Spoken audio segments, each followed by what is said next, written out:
Welcome in to another edition of the JMU Sports News Podcast. I am Bennett Conlon, and I am joined by Jack Fitzpatrick for probably the busiest spring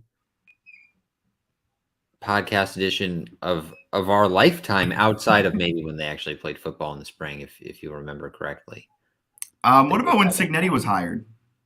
No, this feels like a crazier week. This does feel a little bit more intense because not only is there football to talk about, basketball is happening. Like 2 additions in the transfer portal for men's basketball, women's basketball transfer stuff's happening. Not only that, then there's off the field football stuff happening with a waiver that we've been promised that we still haven't gotten.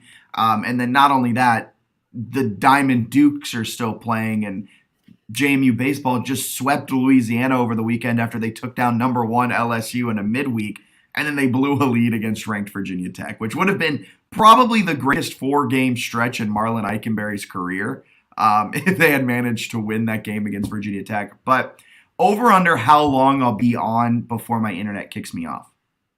Probably not that long. You already sort of look like a blurred blob to me. But can you hear me?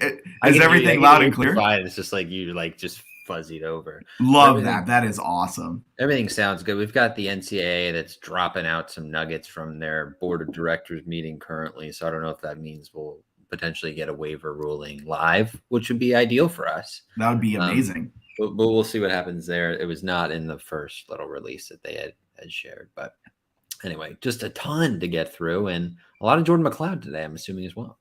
Yeah, of course. I'm going to talk a lot about him. I tweeted during the JMU spring game. I'm going to be insufferable about Jordan McLeod, not only in this podcast, in every podcast leading up to the season opener, and then throughout the season. But before we get into that, you could say he's the betting favorite for the starting job. And if you wanted to place that bet, you couldn't bet it on Bet Online because I guarantee you they do not have markets open. But other than that one market, Bet Online is your source for all of your basketball info, stats, news, and scores. Get the latest odds and lines, including the latest player reports for this year's pro basketball playoffs. And, I guess, professional hockey playoffs, if we're dancing around the trademarks. BetOnline is always your sports information headquarters this season, as we have you covered for all of your sports wagering needs. Basketball, MLB, NHL hockey, right to the UFC and boxing.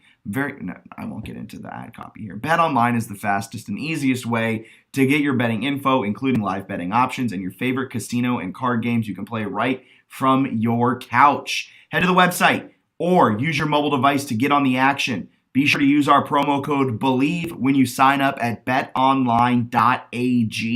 Promo code BELIEVE. Get yourself a $200 first-time deposit. Find $100 in there as well. Get your 50% welcome bonus. BetOnline, where the game starts.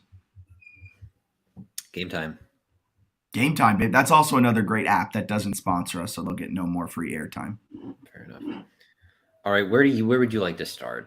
So this is actually the first episode in quite a long time that required an outline. So for today's episode, we have JMU football. We're going to break down some spring game, break down some quarterback battle, and then we're going to go down into Isaac Ukwu entering the transfer portal, what that means for the front seven, and kind of what it means overall for the program. Then we're going to switch gears. We're going to head over to the basketball, the hardwood, talk about the transfer portal, men's basketball they've added to. Kiki Jefferson has found her new home, so we'll talk about what that means for her. And then we'll go back into football, but a little bit more of a housekeeping, clerical way of football with the waiver. Hopefully that is decided live. If not, we'll talk about what to expect and some of the things that have come out in the last 2 to 3 weeks about this waiver. And then from there, we'll go into some spring sports, baseball, softball, lacrosse, and golf teams competing at their respective tournaments.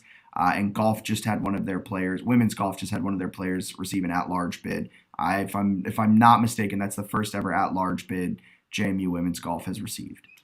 I think it's at least for a player. I think it's first one since 2010.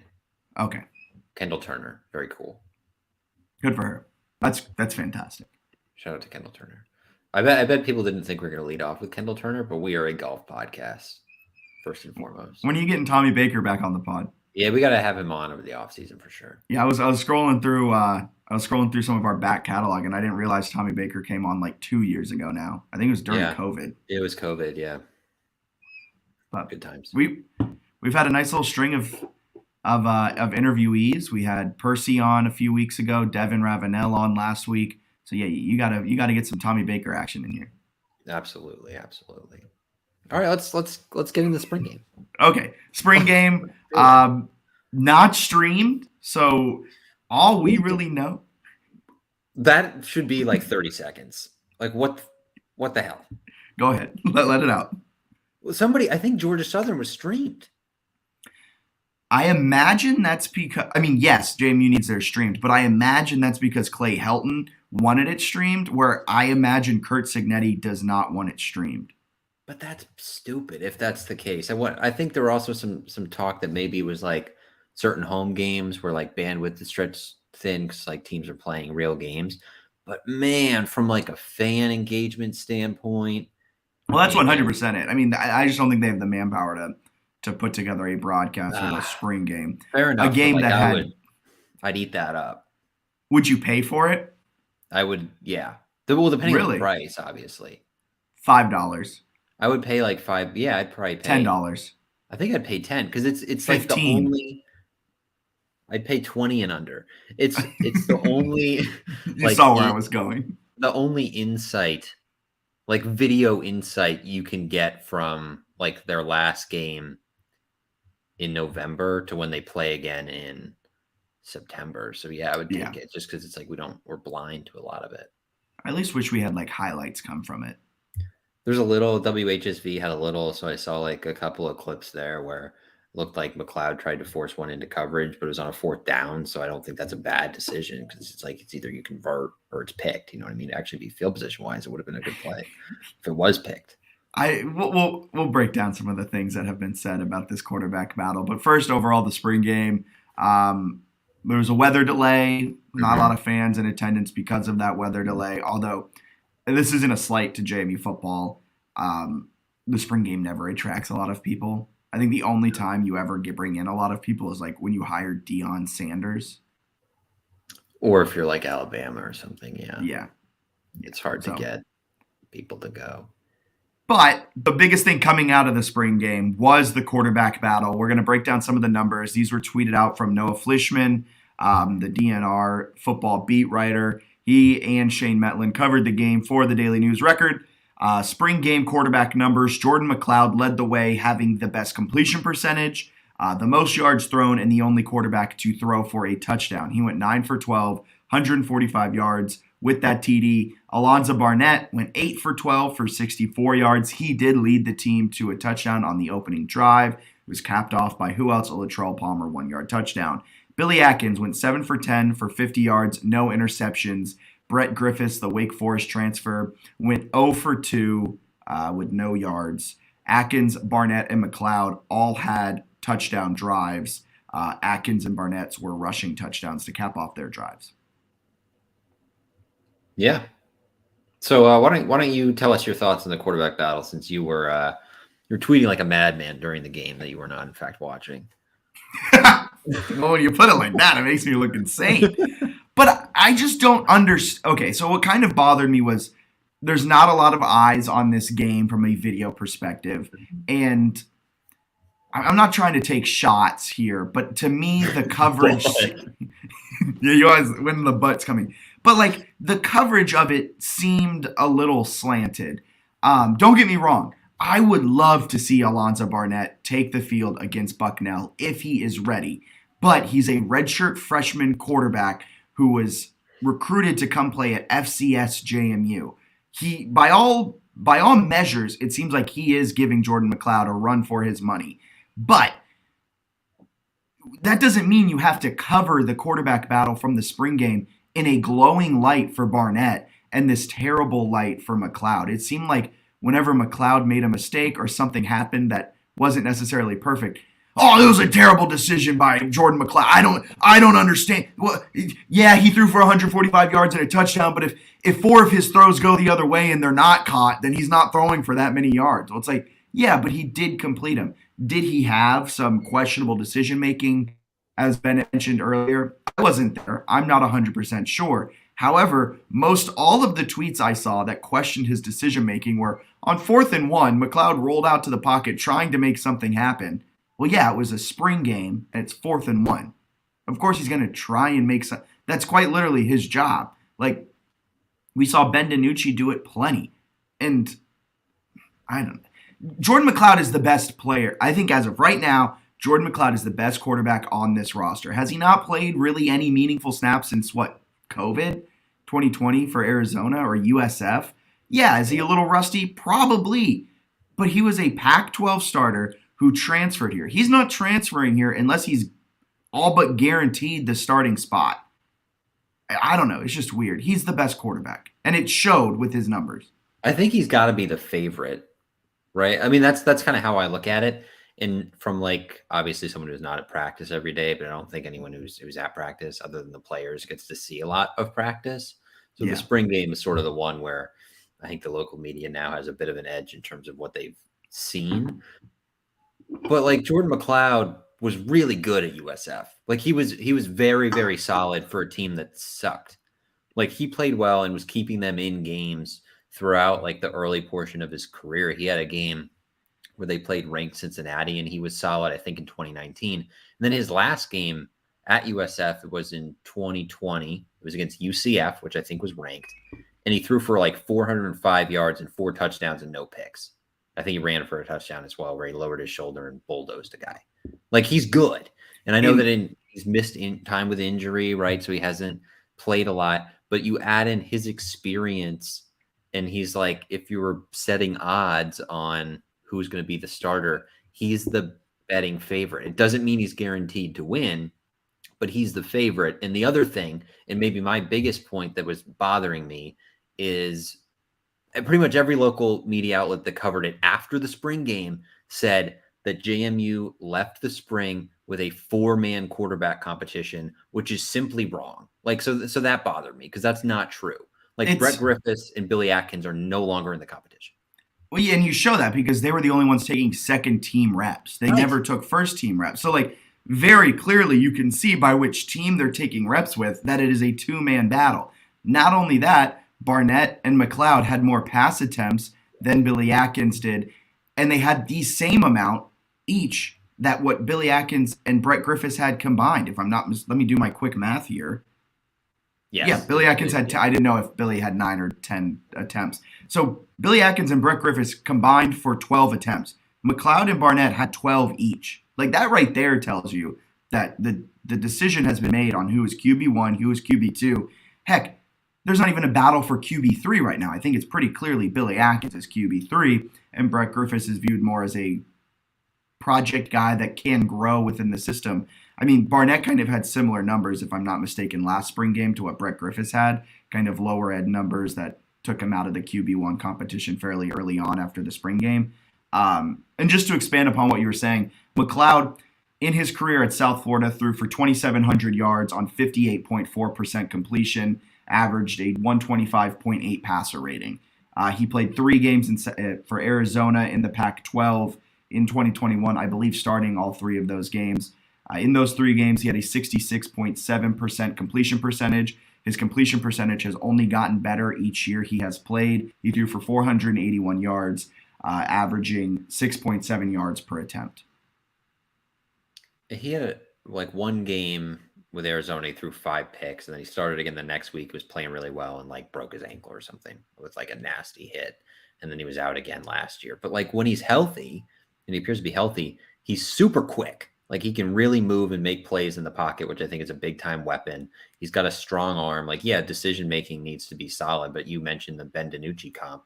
Kind of reminds me of him with that quick gliding ability where he's not that big, but he can kind of lower his shoulders still and make some plays. And Kurt Cignetti and company really made DiNucci make smart decisions. So I feel like they could do the same with McLeod. So it just makes sense that he's the guy. But yeah, I mean, my main thing was like, hey, let's stop. Kurt Signetti didn't rule anyone officially out of the competition, but like, we can all be honest here, right? It's a safe space. Like, it's not 4 guys. Brett Griffiths threw 2 spring game attempts, has never thrown a pass in college, but for sure he's going to start on the road in Charlottesville on September 9th. Like, he's just not. It doesn't mean he can't be good one day or he won't start one day or whatever, but like, it's not a 4-man battle. It's a 2-man battle.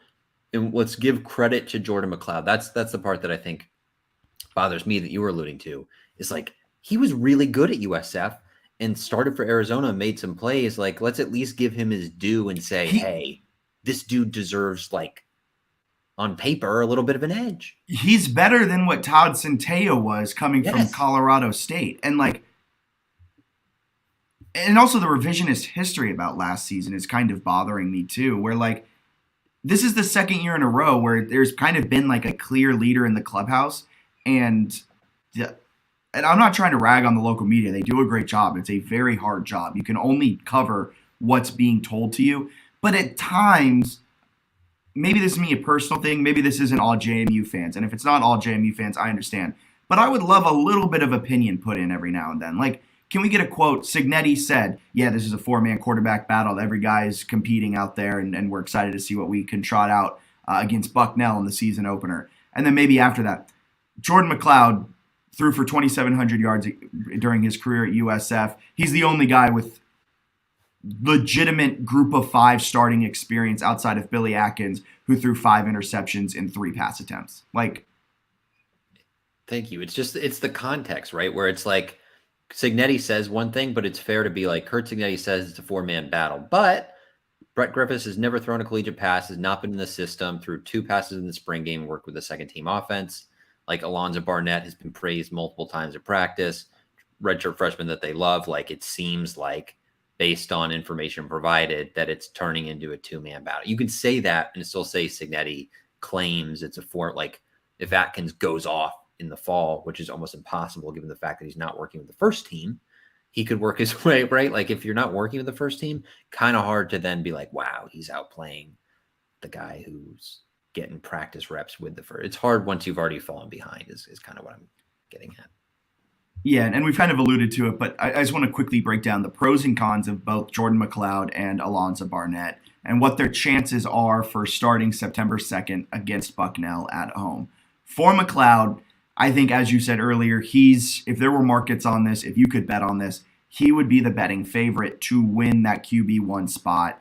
I think some of his pros, shiftiness, athleticism, has a very good arm. He had a 64-yard touchdown to Reggie Brown in that spring game. Only quarterback, if I'm not mistaken, based off the tweets I was reading, to have a completion of 20 yards or more. So he can push the ball down the field. He can extend plays. He can get out of the pocket. When he does get out of the pocket, he has the ability to put the ball down and run. However, from what it sounds like, decision-making may be a slight question mark. However, in Signetti systems, in Tino Sinceri systems, we've seen decision-making become a strong trait of these quarterbacks. And it is worth mentioning McLeod has been practicing with this team for 3 weeks.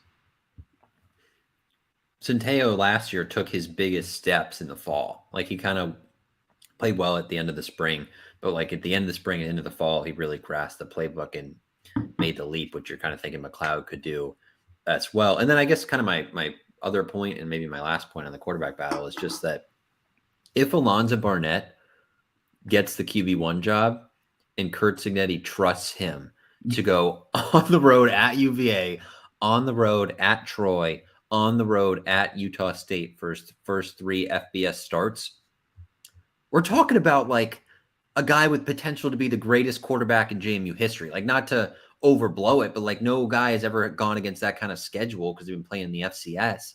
Like, for him to do that and then also have 4 years of eligibility, like, he's the kind of guy that Power 5 teams would then be looking at. So the other thing that just bothers me is like, it's when it's phrased around this battle, it's like, first of all, McLeod can ball. And if Barnett beats him, like, this dude is like JMU's version of Grayson McCall. Like, he's about to be really special if he's the guy. And I feel like that hasn't been contextualized, where like, if he does win, he's like historic potential for what he can do with this program. Historic potential and his work that he put in from last season. Yes. This guy couldn't beat Billy Atkins out for the QB2 spot until Billy Atkins put himself in the QB3 spot. Right. And that's when Barnett became the backup behind Centeio, never really seeing any action. And then to be able to take that jump from being the third string quarterback to now pushing a Pac-12 starter who made legit plays at the American, like, that's an insane jump. And then, as you said, he has 4 years of eligibility. He can become one of the greatest quarterbacks. And we've seen what Cignetti and Sunseri can do. And then not only that, I want to contextualize it even further. He could then be the go-to guy next. We've never had a QB2 that is the guy next year, right? It's always, well, we're going to add someone in the portal. Well, we're going to add someone in the portal. Well, we're going to add someone. Next year, at the end of this year, no matter how Jordan McLeod does, he's done. And I don't feel like at the end of this year, we're going to be talking, well, they're going to add someone in the portal. Because I think it's Alonzo Barnett. Like, I think he's so good. And I just think Jordan McLeod is very, very experienced. And this segues us into the beginning part of this schedule, where it is Bucknell, a cupcake, on the road, UVA, on the road against the defending Sun Belt champion Troy, on the road against a formidable Utah State team, which maybe if Utah State was coming to Bridgeforth, we're not worried about that game, but you're going out to Logan, Utah. That is going to be a tough trip. And then after that, South Alabama, one of the top teams in the West, comes to Bridgeforth. So, like, that is a gauntlet September. Yeah, it's really hard. It's a super hard schedule. So it's like if Barnett wins the starting job, he's a stud. And I just feel like that hasn't been properly expressed. But also, like, it's hard to beat McLeod, especially with McLeod's experience. And I think either guy, and maybe one of the bigger points here, right, is like last year the gap between QB1 and QB2 was kind of unacceptable. Like, where they went from like, oh, we're the best team in the Sun Belt to like we wouldn't win a Sun Belt game. Ball. Yeah. Like, we are bad now. So like that was not a good dip. And I think one of the big offseason goals that kind of went maybe under the radar, because we talked so much about the QB1 battle, was just strengthening the gap from 1 to 2. And I think they've done that, assuming Barnett is as good as kind of advertised here. I think they've done that. Atkins seemed like he made smart decisions in the spring game. So maybe he's sort of solidified himself as a QB3 that's grown and developed a little as well.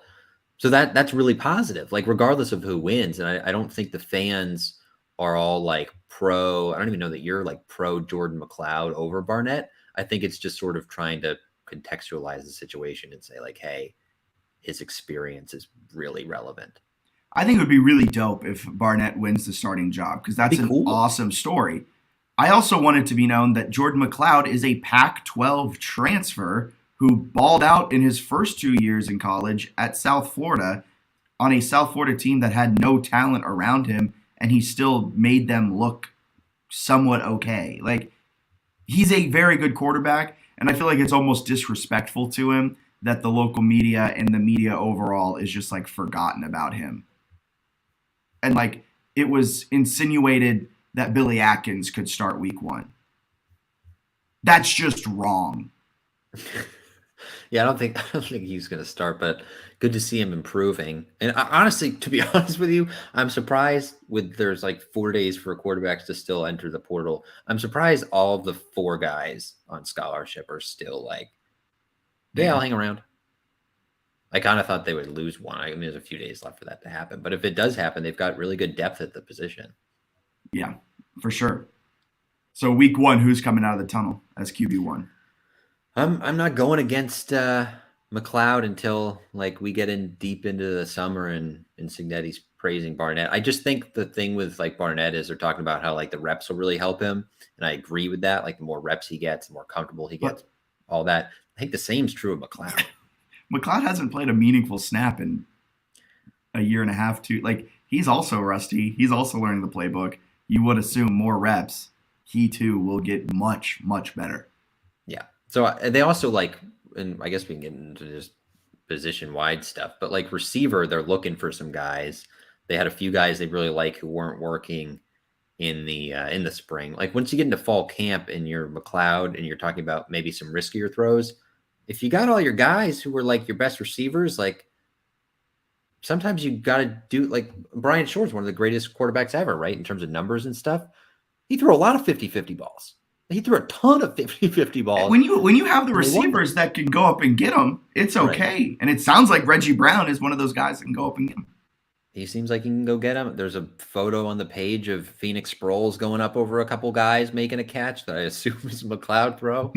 So like, I don't know. I think it's they've got some receivers that I think are talented. So and tight ends, right? Taylor Thompson apparently stood out a good bit. The Charlotte transfer is basically a receiver. So I don't know. They got options.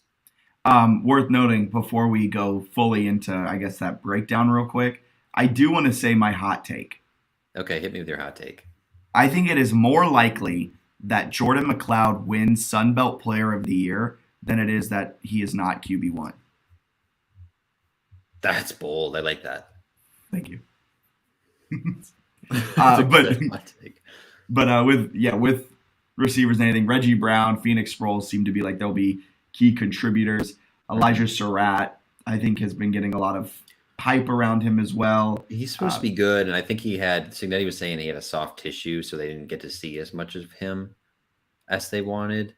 But like, he had a damn good freshman year. I will be very, very interested to see how they use Taylor Thompson as a tight end, because Signetti has never really utilized tight ends in exotic ways. He always kind of uses a 1 or 2 tight end set where they're essentially blockers, and if they're in the passing game, they're leaking out down the seam for just a 10-yard catch, or they're a red zone target. We've never really seen one split out wide. We've never really seen one utilized extensively in the pass game, but it seems like Taylor Thompson, 6'3", 232, is a guy that can be kind of that hybrid tight end that you're seeing a lot more of in the NFL and even at the college level. I'm not saying he is going to be this level of player, this caliber of player, but you've seen it with Brock Bowers. You've seen it with Kyle Pitts, even Michael Mayer, where they're not traditionally lined up at the end of the line of scrimmage next to the tackle. They're split out. They're playing in the slot. They're playing outside with the receivers. We'll be very interested to see if the Shanahan offense will do that with Thompson. Yeah, it'll be they got some weapons to use, and I think they can certainly use the tight ends. They've got a couple offers out to UConn wide receivers who are pretty good, so I'm interested to see if they can grab one of those guys. Offensive line should be darn good. Running backs look good. Tyson Lawton was a standout. And defensively, Isaac Ukwu was gone, which is very sad. Maybe I'm very happy for him. I'm excited to see where he ends up. He initially got offers from Auburn and Colorado. He's added offers from Ole Miss, nearly every single P5 school that is legitimate.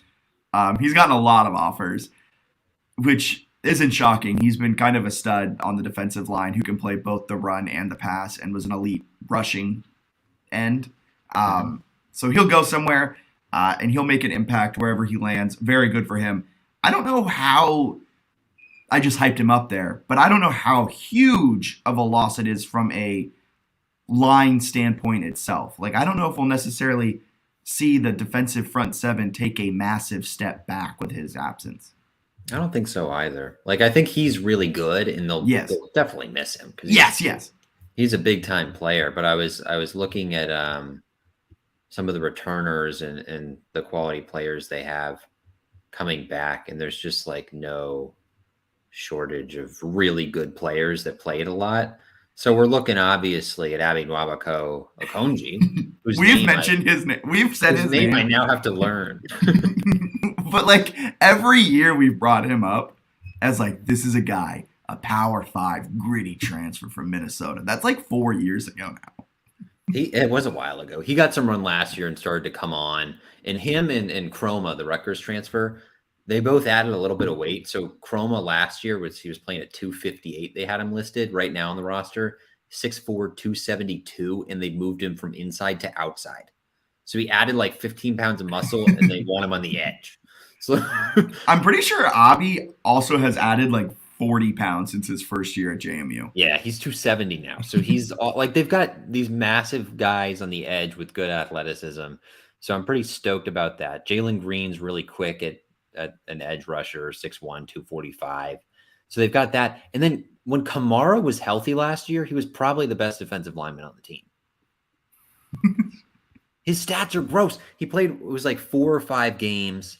Let me make sure I get it actually correct. So he played in, how many games did he play in? Let's see. He played in 5 games, had 4.5 tackles for loss and 4 sacks in 5 games. So like a full season, he's like putting up Ukwu numbers if he's healthy. Yeah, he's very good. I mean, and that's what I mean. Like, they're just going to replace him with guys who just are capable. It has seemed like since we have gone to JMU, they have just had a rotating door of stud defensive linemen. Rondell Carter, John Daka, now it's Jalen Green and Kamara and Ukwu. And then I'm missing so many throughout the years, but like Ankara was a good one. Ankara. They've had some really impressive. Did you say Rondell Carter already? I did say Rondell Carter. Yeah, well, he's a good one. I remember him because he had a sack in like the USFL like 2 days ago, and I was like, oh my god, he did. He was also like signed. He was like there was a bidding war for him coming out of the NFL draft. Yeah, I forgot about that. They've had some guys. But yeah, so Ukwu's in the transfer portal. He's gone. Where do you think he's going? Let's play that game. I think Colorado. I think he's going to Dion. I don't think so. He could. I mean, he might. I don't know. I kind of see him going. I think he'd be good at like an ACC school, but he hasn't been sharing a lot of ACC offers. But like Cincinnati just offered him. That'd be a fun one in the Big 12. A lot of chances to get after the passer there. Trying to think of who else. West Virginia is interesting, but like an Ole Miss and Auburn, I got to think those are pretty tempting. If he goes to Colorado, it'll be quite the experience. I'll say that. But who knows exactly? What's your pick? I said Colorado. I think it's Colorado. You're locking in Colorado. I think Deion Sanders has so much pull there right now. Like, I think he could sell water to a fish. He can certainly get his guys out of his program pretty well. He's doing a nice job ushering some guys out.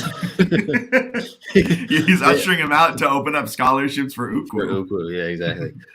And then JMU's actually going after defensive linemen in the portal now too, which I thought was interesting. So they offered a 4-year guy at North Dakota State who started last year. Was supposed to start. I think it was Tony Pierce, if I'm not mistaken, is his name. And then they offered Kels Bush, an LSU transfer. He ended up playing for them last year as like a freshman. He came out of high school. He was like 6'3", 6'4", 265. He's like 6'4", 300 right now, just like a monster defensive tackle. So that would be a fascinating one where it's kind of that mold what they've done with other guys, right? Like Minnesota and Rutgers, where they added those transfers from power programs and they like sort of slowly work their way up. Where if they add Bush, I feel like wait 2 years and he'll be like absolutely wrecking people. Yeah, it's gonna be something. Is there any other position? What was that? I said they're getting after it in the portal. It's stuff. Who out? What is there another position group you're like? I want them to maybe bolster that position group a little bit more. Okay, I wanted to ask you about this because like linebacker, they seem sneaky loaded because Aiden Fisher apparently is like very, very good and Trent Hedrick's really good, and they only play like 2. We obviously have the starters, Jalen Walker and Torres Jones. Both so all Sun Belt caliber players. They seem good at a lot of positions. Receiver, I think they'll add at least a guy or 2. They haven't done a lot in the secondary, and the secondary was kind of the area that was like, wait a second, this is the liability defensively. They added the Elon transfer who is what didn't join in the spring, so he'll get there in the fall. I think it's Trayvon Jones. But they haven't done a lot in the second. Yeah, and not only that, they've actually lost bodies. Brent Austin, who was like the standout freshman slot corner, I think he played majority of like in the slot last season, injured. But that was initially kind of incorrectly reported on. So Signetti then talked and said he'll be back in the fall. They had like a dislocated kneecap thing. They fixed it. He'll be back in the fall. Okay, so I think people saw the photo of him and they're like, he's done forever, which was just not. I did think he was like done for at least a little bit of the season. Antoine Booth, I've been high on since he's come from Michigan State. Mm-hmm. I think this is going to be his second or third year in the program. Second year because he's a redshirt sophomore. Yeah. COVID messes everything up though. but he's now been in the program for a few years. I expect him to maybe make some more starts over his career. He played in just one game a year ago against Texas State. And then actually this will be his second year in the program. He transferred. Last year was his first year. I feel like I've been seeing his name a lot longer. You got Devin Coles, the Norfolk State transfer. He played in 10 games last year, more as like a rover type, so kind of transitioned him into that hybrid role. He's 5'9", 183. Then you got Meredith, the NC State transfer, Jamari Selden, and Justin Eaglin. Yeah, you could go for a couple more corners. Safety, though, I think is pretty good. Safety, they've got some depth. I also think it's funny because you'll have guys like Xavier Coakley enter the portal. Appears to be off JMU's roster. Kind of interesting that they keep Uku's name on there in case he maybe changes his mind or something. It's like they'll have a big guy transfer. It's like, let's wait until he commits somewhere before we take him off the official page. And then these other guys are like, bye-bye. Like, it makes you wonder that like maybe Coakley was not pushed out, but they had one of those meetings after the spring game and coach was like, you're not playing. They've had a few of those where I think it's like, hey, you probably don't have a lot of playing time. They're like, all right, I'll find somewhere else to go. But for the safeties, you still have Q Reed, you still have Reminique, you still have Surratt, Chuck Winnecki, you have Francis Meehan. I think you're fine. They've got I think this is the thing that's so fascinating with me, though. It's like maybe it'll be development and schematic changes, but they've had a lot of these guys. Like these are the same guys that had some really good showings last year in the same group that like looked like they couldn't stop anyone against Georgia Southern. So it's just interesting that Signetti seems to be fairly content to just run it back. And maybe there's some schematic stuff they think will. And also growth. Like you got to imagine Chauncey Logan was a very good freshman corner. So you imagine if he takes that step forward to be a very good sophomore corner, then you have one of the best CB1s in the entire Sun Belt. And then from there, you're only trying to fill one cornerback role. Like maybe we're not seeing behind the scenes that like one of these corners have really taken a step up. Mm-hmm. Also worth noting that the defense did win the spring game. So for our offense's sake, I sure as hell hope that the defense has taken a step forward. I think they apparently Logan is, I think, playing really well. Which is Charles exciting. Or Chauncey? Our guy Chauncey.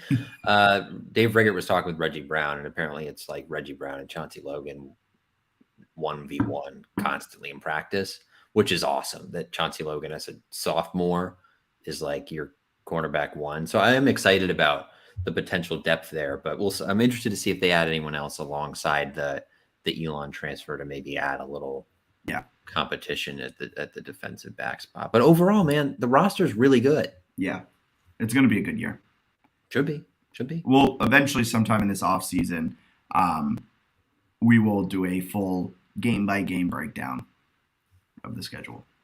I have a question for you before we move to basketball. Oh, sorry. What do you make of the we got Ukwu, Antoine Wells, Tucker Dorsey. What are sort of your thoughts? Wesley McCormick. Okay, Wesley McCormick. What are your thoughts on the Wesley McCormick erasure has to stop. Well, I don't think he was like maybe he was. I guess he was like a fan favorite.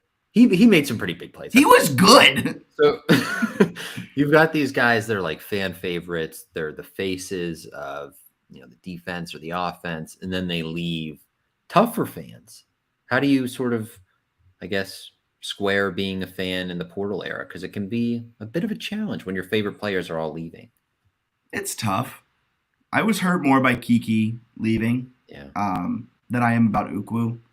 For football, I don't think it hurts me as much than it does for basketball, because for football, I think you can replace the guys a little bit easier. And for me, it's more understandable because from a college football level, as much as we love JMU, you're just not getting the same professional opportunities you are that South Carolina, that Texas affords you. Like Antoine Wells is going to be a top 10 receiver this year, and he's catching passes from Spencer Rattler, who, love him or hate him, I think he's probably better than all the quarterbacks on JMU's roster right now. And he's going up against SEC competition week in, week out. He's going to be a first or second round draft pick, in my opinion. if he has another fantastic season. He's not doing that at JMU. So go and get your stuff. Tucker Dorsey, does he still have a year of eligibility? I think he might have actually like retired from football. Now that's shocking that he went to Texas. Yeah, he had a post like after the season that was like thanking football for like its presence in his life, and I think he ran out of eligibility. So I assume that also meant he wasn't trying to play professionally. But so for him, I was going to say it also gave him an opportunity to play against great teams week in and week out and make an impact, potentially boost his draft stock. But if he's not going that route, he's not going that route. For basketball, it feels a little different, and I guess we can talk about it a little bit. Where like it's just so hard to get drafted in the NBA that even if you then go from one mid-major to another mid-major, or you go to be like a 6th or 7th man at a Power 5, your chances of getting drafted, like Ja Morant was still the number 2 overall pick playing at Murray State. Like you can still make noise at whatever school. Like I think that holds true. If you can play, they'll find you. That holds more true to basketball. So that hurts me more when they transfer. That makes a ton of sense. Yeah, I think it's also too like it's just kind of cool for some of them, right? Like if you're like an Ole Miss Saturday, it's also dope as a fan, low key, to be like, damn, we had a guy who like look at all of these teams that want him. It puts it in perspective that I sometimes miss out on when it's like I knew Antoine Wells was good, but then when he like 5 minutes into the portal, he's like Miami offered. I was like, oh. No, like, he's really good. Like, even with Ukwu, you were like, 80 tackles over the last 2 seasons. I guess that's good. And then you're like, oh, the entire SEC has offered within an hour of him entering the portal. He also got a Liberty offer, which I was like, all right, Jamie Chadwell, like, shoot your shot, man. Same with South Florida. Like, good for you. Try.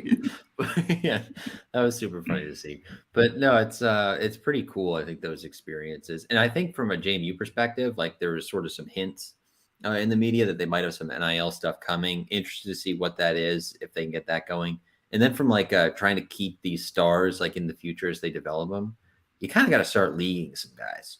Like you got to actually send some dudes to the NFL, not like an undrafted free agent who battles in, but like if you're getting one guy picked every 4 years, it's sort of a hard sell to be like, you should stay here actually for your 7th year because you can go pro. When it's like, can they?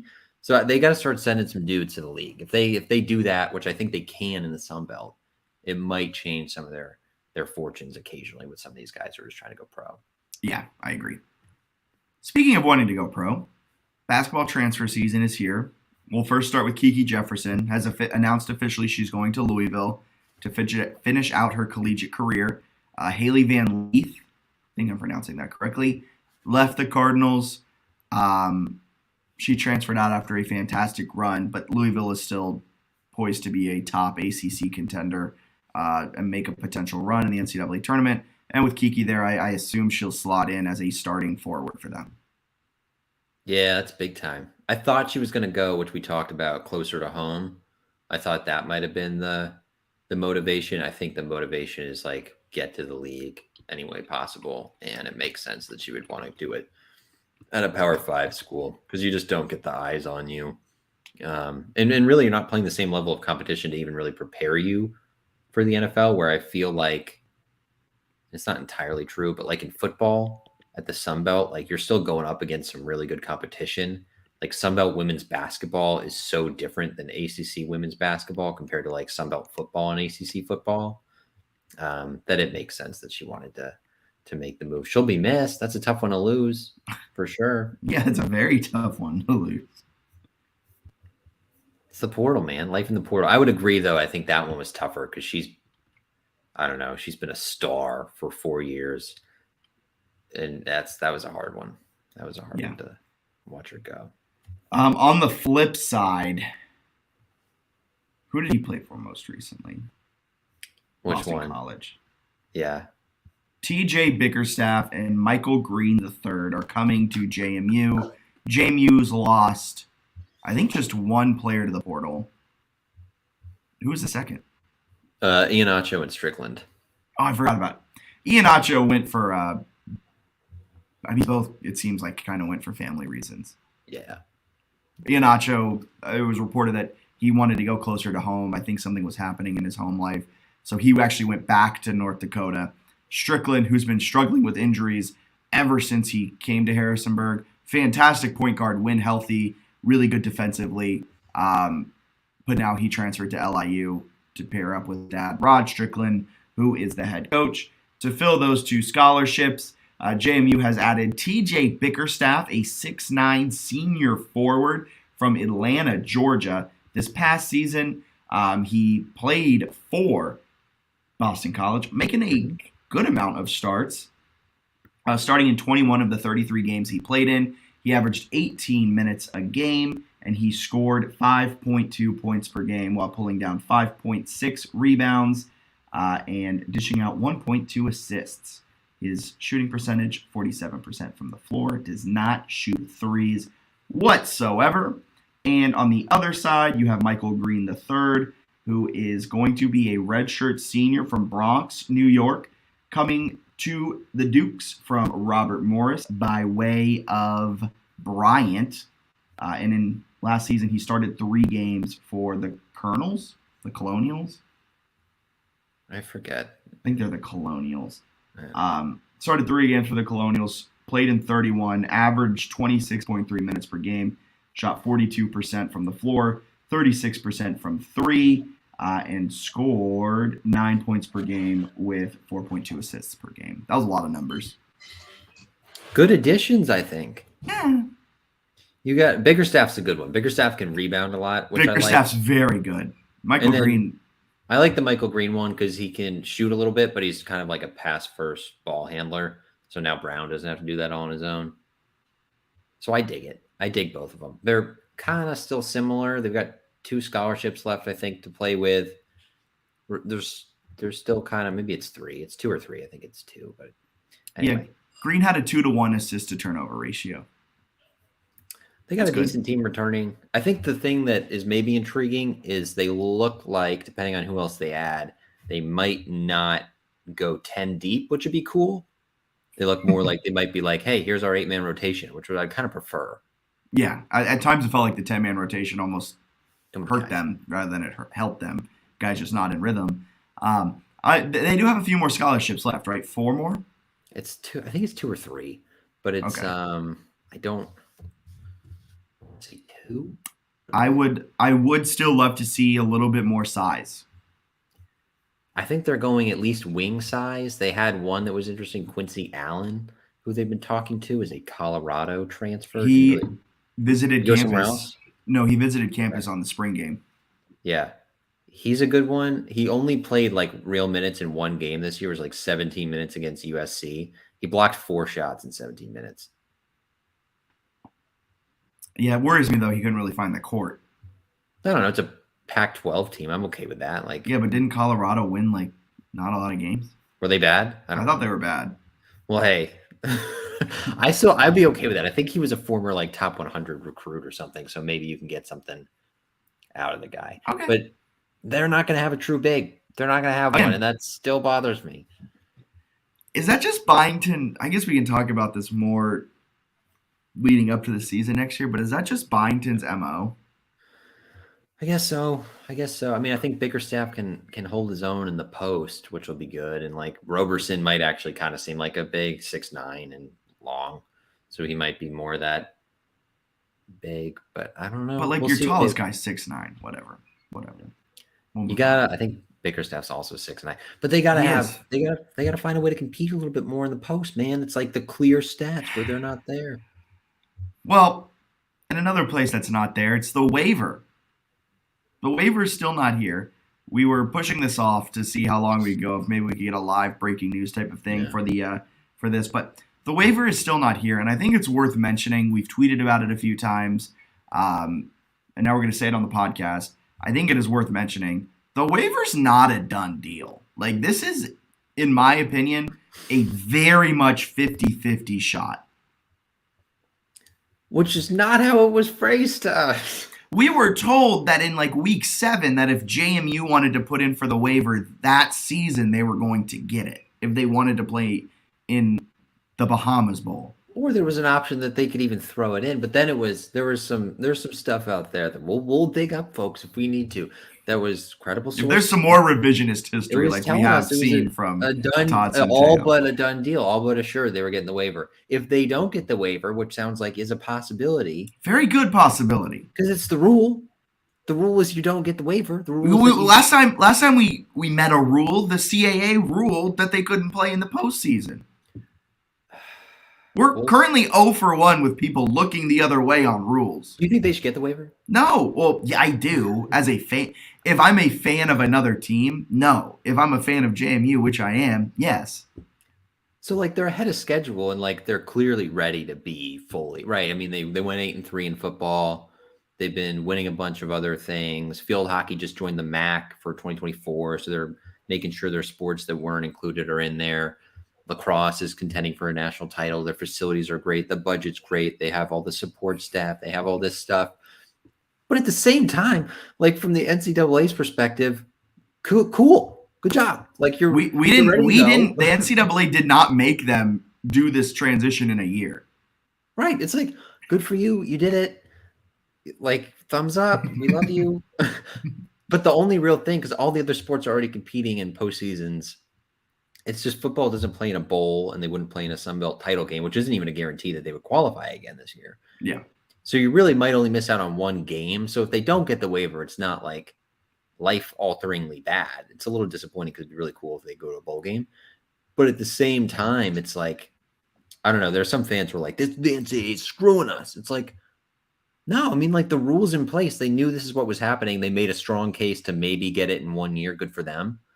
But like, if it does go against JMU, it doesn't feel like they're getting screwed. It feels like they're just upholding the rule. That it was kind of just confusing how it was delivered to fans. And it seems like the athletic department has always known that it is a very strong chance they weren't getting it.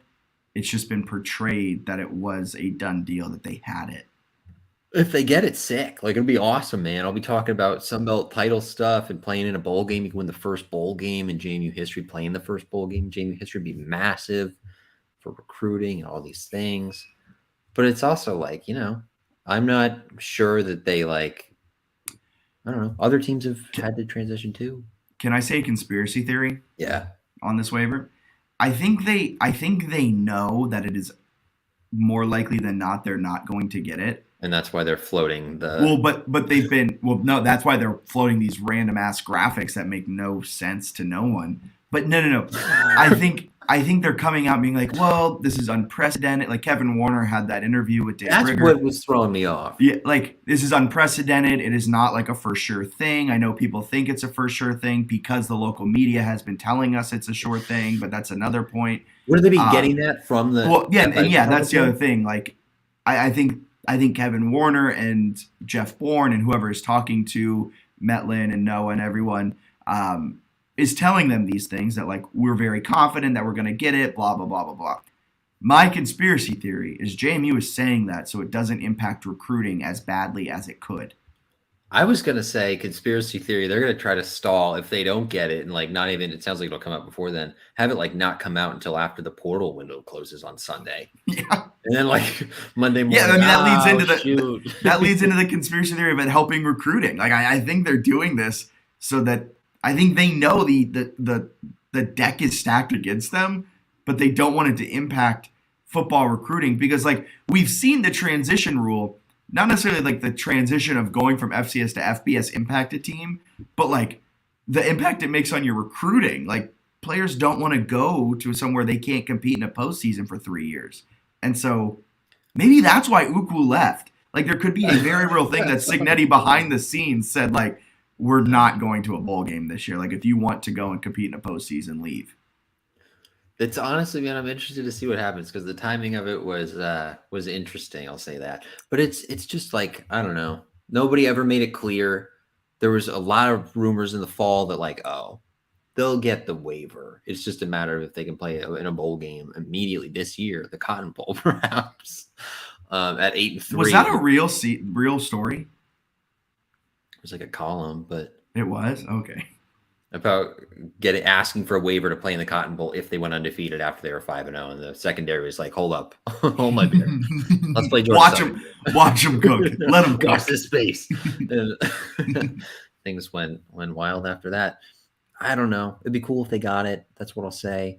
And then I don't know. The other thing, I keep going back and forth looking at some of the games last year. I feel like there's a lot of this this thought process from like JMU fans that JMU is like had the greatest season ever. They they went 8-3. They were like, they're good. They could have won 1, but there's some JMU fans who are like, we get it. We win the East. We're in the bowl. We're primed for that next season. It's also Troy was really good. Like Troy was very good. We probably don't win that game. Right? I don't know. It's just people gotta chill a little bit with some of this stuff. That's all.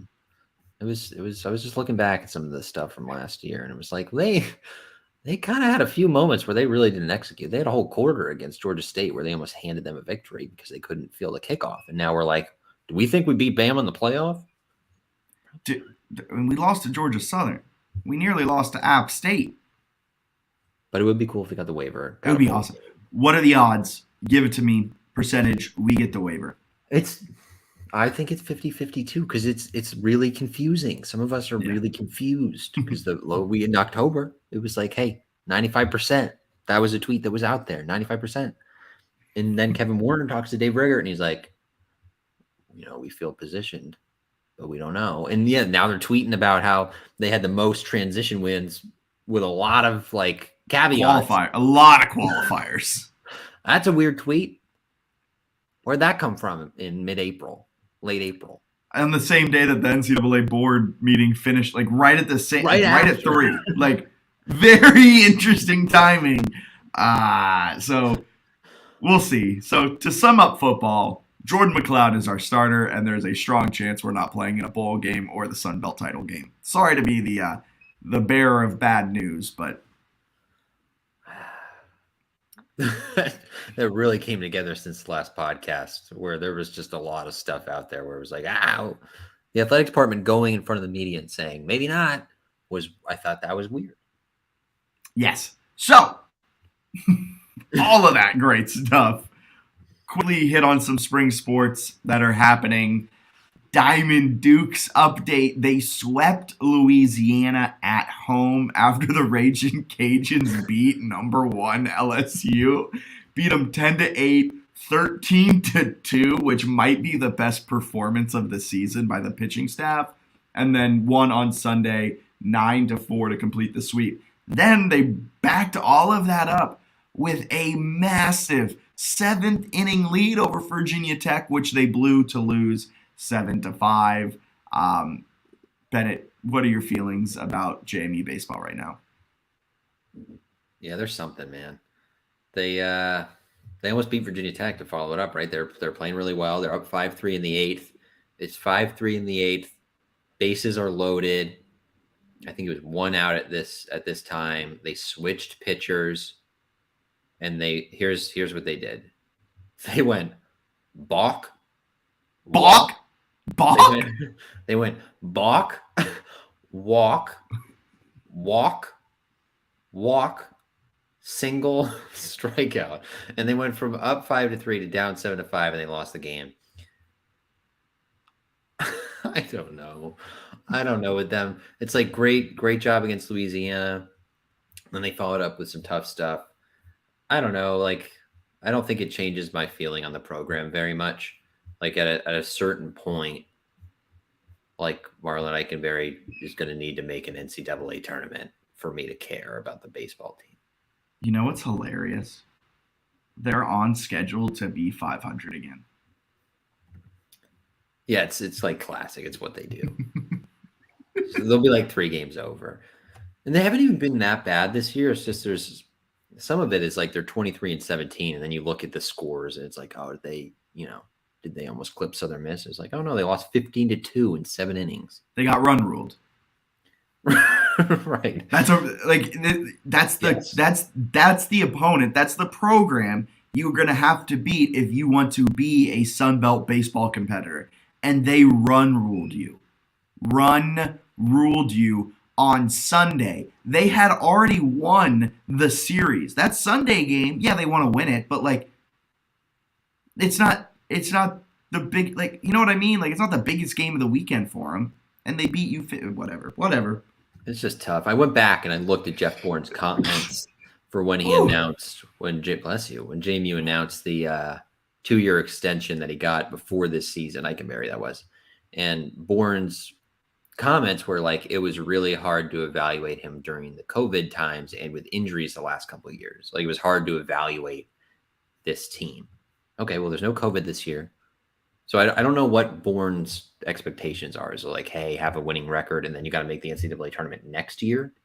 Was it you got to make it this year, but I gave you a 2-year deal for fun? Like, I don't know what it is, but my expectations are that they can compete to make the NCAA tournament, and their RPI is like outside the top 100, which is unacceptable. That is unacceptable. I don't think that can happen. And then you also look and like that. Yeah, they swept Louisiana to get back into making the conference tournament. Like, I think only the top 10 teams of the 14 go or something. And if they don't finish strong, they're not going to be in that group. If they do finish strong, they could finish like third in the conference. So like, if they do that and show that they can stack wins together, which they haven't done at any point during his tenure, then yeah, keep him around. Like, it's the St. Louis Rowe thing. They would like dangle the carrot in front of your face and be like, Matt Lewis just dropped 40 on Hofstra. Pretty darn cool, huh? And then they come home and lose to Elon. So JMU, WarrenNolan.com. This is where I get all my RPI information. It's a fantastic website if you're into college baseball. They're 23-17 overall. They're 4-6 in their last 10.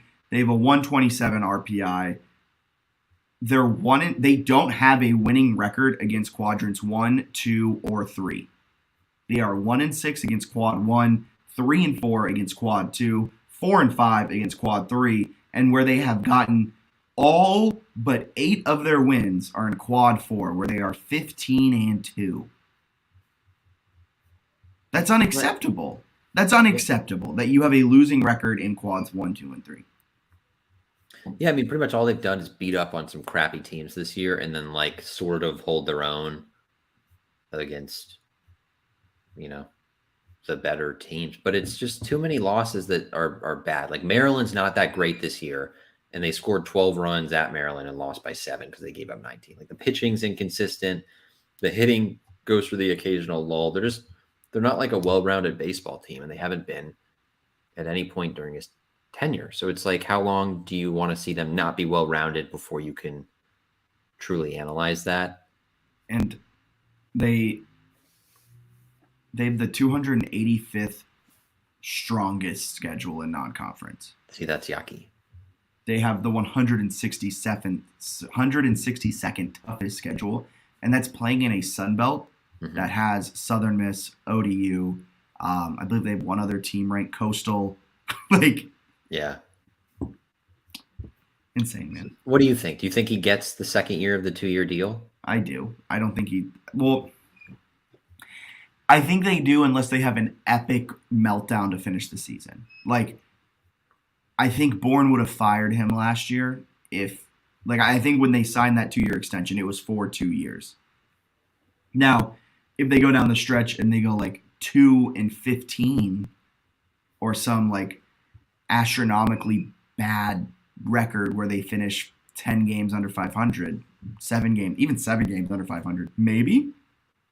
But they continue this kind of 4-6 over the last 10 type of cadence.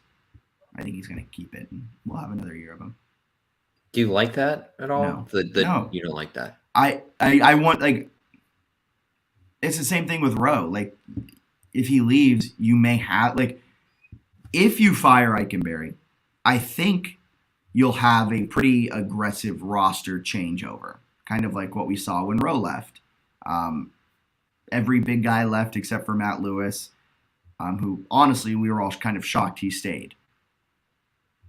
But I'm willing to take that one terrible year for then the hope that comes afterwards. If Eikenberry stays, we're going to have another mediocre year followed by more mediocre years. Yeah. I don't hate occasionally that Bourne's like, I guess, errs on the side of like trusting people from like a human perspective. But it's one, like, I feel like with basketball, they really dug themselves in a hole with the Lewis Rowe era, where like they're still kind of digging their way out in terms of like becoming respectable and then getting to an NCAA tournament and like re-engaging the fan base. Man, like the Valley, we've talked about this so much. The Valley loves baseball. They love diamond sports. There's no baseball support. Yeah. They haven't. When did Eikenberry take over? I got 16? I think it was 16. Let's see. It was 2016. So I mean, you're on year 7 of Eikenberry. He's a 500 coach. Okay, throw out COVID. I guess throw out 2021 because injuries. Yeah, I know. Injuries don't really happen in sports like at all. So you really can't use that to figure out if a coach is good or not. Because, yeah, it's not on him to recruit his backups. It's not on him to recruit depth. You're right. So let's not use 2021 because injuries happened. He's still a 500 coach. Great guy. I've heard only amazing things about him. That's awesome. Same with Rowe. Maybe I'm being too rude. Maybe I'm being too mean. No, I kind of feel it. It's just like, I don't know. Because it's the Rowe one was so obvious that it was going to happen. And this one kind of feels similar, where it's like they're not really doing anything to make you think it's going to change. Like, how much do you need to see to be like, hey, let's make this program? But I could understand him not wanting to pay whatever he has to pay to not have a coach in next season, right? So I think he'll probably get the second year too, especially after getting renewed last year. It is worth noting that Eikenberry has one of the cheapest annual salaries in the nation. He's not getting paid much, yeah. Like, I think he's probably the cheapest head coach in the Sun Belt. It's like barely 6 figures, right? Yeah. So I don't know. It's frustrating from a fan standpoint because they brought me in. I was shocked. They brought me in after the sweep. I was paying attention last night to the Virginia Tech score, and they were up 5-3 in the 8th, and I was like, okay, like maybe they're making a push, and then they walk like 5 guys in a row. It's like, oh, no, they're not making a push. Was that all the same pitcher too? I think so. I think they took out a guy who had just thrown like 6 scoreless and was dealing. And then the next pitcher, once he got into the jam, walked a lot of guys. So that's at a point, like the second he walks the second guy to tie it, you got to go back to the bullpen. Like you got to have a quick pull there.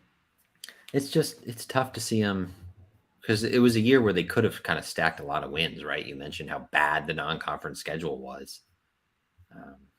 And not only that, they had a bad Sun Belt.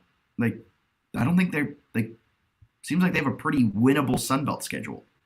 Could have benefited. You mentioned this earlier on Twitter. It could have benefited from Arkansas State. 2 of the Arkansas State games happening that got rained out or whatever. But that's not like season altering. Certainly would have helped, but it's not. I don't know. Yeah, and it's just disappointing. Across the way, softball, they lost the series to Marshall, picking up a Saturday win, but losing on Friday 10-2 in 6 innings, and losing on Sunday 8-4. This weekend, they play host to App State. They are currently 24-16 on the season, 9-9 in conference play. I think they'll be better next year is sort of my expectation. App State, I think, sucks, so they should get at least 2 this weekend. Getting 1 against Marshall honestly wasn't bad. Marshall just beat Virginia Tech in a midweek, ranked Virginia Tech. They got a good team this year, so they're not bad. I mean, I'd like to see them get back to like making NCAA tournaments, which could happen next year. So they're making some progress, but yeah, it's kind of a disappointing spring for the diamond sports, which is sort of, I guess, lifted up by lacrosse being insane. Yeah, lacrosse 15-1, 5-0 in conference play. Since the last time I think we've actually had a recording of the podcast, they've beaten Cincinnati 17-8, beat Rutgers 14-7, and April 29th, this Saturday, they will be playing their regular season finale in Greenville, North Carolina against ECU. Then that will lead into the American Athletic Conference, the American Athletic Conference Championship, and then from there, they'll go into the NCAA tournament. As of right now, how it's looking, they won't be a host until the Final Four. I think you have to be a top 4 seed to host until the Final Four. Hopefully they get one of those seeds. It could be tough because they might not have enough right chances to take down big-time teams, I guess, and through the next. It was kind of insane. They were number 4 in the country, and then this last week in the polls, they dropped a spot despite winning. I think it was someone else had an upset or something, and they slid around. But, I mean, they look so good. They look very good. They're national title contenders. They are legit, and they are bringing hope to the entire spring for JMU sports. And last but certainly not least, quickly around the sports world, we talked about a little bit at the top. Golf. Why did I say baseball? Women's golf broke my heart. Finished, I think, 8th in the Sun Belt Championship. Yeah, you were hyping them up big time. They're a favorite. That was a disappointing showing, but still a great year. Men's golf just finished. I think they were like tied 9th or something, or tied 8th. So they're not going to win, but they put up a fight. I don't think, maybe the women do this too, but for the men at least, I was seeing, and it's irrelevant because Jamie didn't qualify, they do the top 4 get out of the 3 rounds of stroke play, and then they have them all play match play against each other, which is sick, to determine a champion. So that's a very intense way to determine a golf champion, which I love. And women's tennis, I think, plays tomorrow, which is Thursday. So you might be listening to it Thursday. Could be today for you. Starts their Sun Belt Championship. They're the 2 seed, 9-1 in league play, so they have a legitimate chance. Knock on wood here. I jinxed the women's golf team pretty strongly, but I think they'll be in the mix to win the conference tournament there, which will be interesting for sure. Yeah. And to keep up to date with all portal happenings, everything like that, head on over to JMUSportsNews.com. Bennett has his portal tracker for men's and women's basketball and football, and he is updating that whenever big news breaks. So check that out at JMUSportsNews.com. While you're there, you can also subscribe to the newsletter. That's how this whole thing started. So go on over there, subscribe to the newsletter. We received some very kind words today from some loyal readers, and that even though you're the one that does all the work for the newsletter, that did touch my heart as well. Oh, it's fun to see people consuming this content, folks. So, for Bennett Conlin, I'm Jack Fitzpatrick. You guys have a wonderful rest of your day. See ya.